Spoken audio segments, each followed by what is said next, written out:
Somebody say, close the door. God says, I know my plans for you, and my plans is to prosper you. His plans is to give you life. But in order for God to prosper you, some of you gonna have to close the door.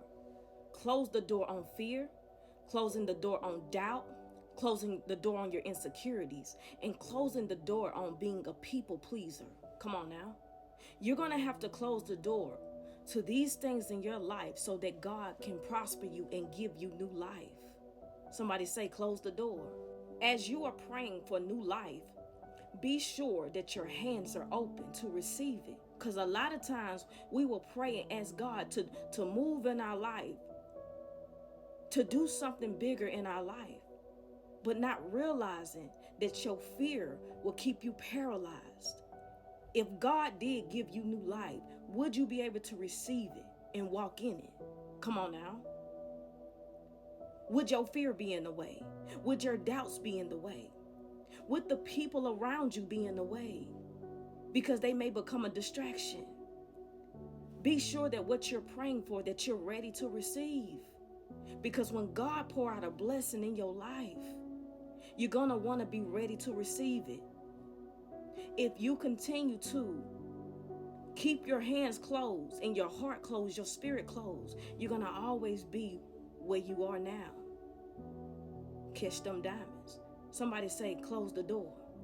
You're going to have to close the door on the things that's been holding you back, or the people that's been holding you back. Sometimes we hold ourselves back. We want new things, but can you really handle those new things?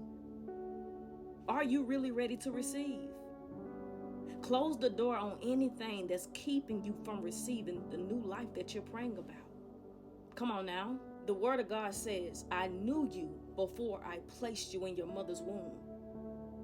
But God is asking you to receive the new life so that you can know who you are. A lot of times we get stuck thinking, this is it for me. This is all I am. This is all I will ever be. But I come to tell you that is not it for your life. But you're going to have to put some work in. You're going to have to close the door on things in your life that's holding you back. Nobody can do it but you. Jesus is not going to walk into your house and do things for you. You have to do it for yourself. God says your steps will be ordered if you decide to get up and start stepping. Once you get up and start stepping, God says, I have already ordered your steps. But can't nobody walk for you. You gonna have to get up and walk on your own. You see what I'm saying? You're gonna have to come together with your faith and come together with God's supernatural powers. That's how you're gonna be able to do it. You're going to have to close the door on anything that's keeping you stagnant. I'm just coming here to deliver this message and say, close the door. Close it on that fear. Close it on that doubt. Close it on those people that keep trying to pull you back. You see what I'm saying? You have to close the door so that God can open new doors in your life. How can you go through new doors if you won't walk out of this one? Come on now. Catch them diamonds. How can you walk through new doors? God says, I have you. All you have to do is take the steps. Your steps are ordered. Come on now. You better catch them diamonds. What are you fearful of? God is the almighty powerful source. There's nothing to fear when God is near. Come on now. I say there's nothing to fear.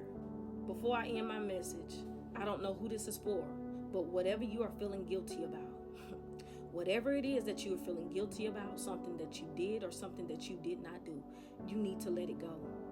You cannot move forward when you are covered in guilt, when you are covered in shame. You do deserve a better life. You do too. But if you do not get rid of that guilt and that shame, you will never be able to move forward. You see what I'm saying?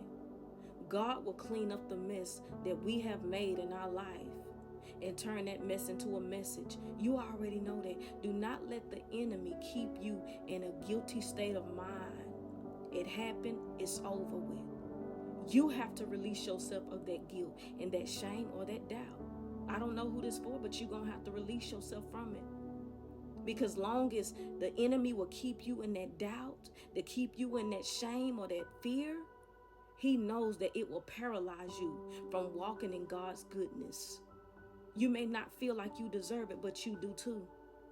If you will make that turnaround and make God the center of your life, he will use your story as a great message for others. You deserve happiness as well. You see what I'm saying? That's real personal for somebody. You better catch them diamonds. Listen, the word of God for today is closing the door on anything that's hindering you.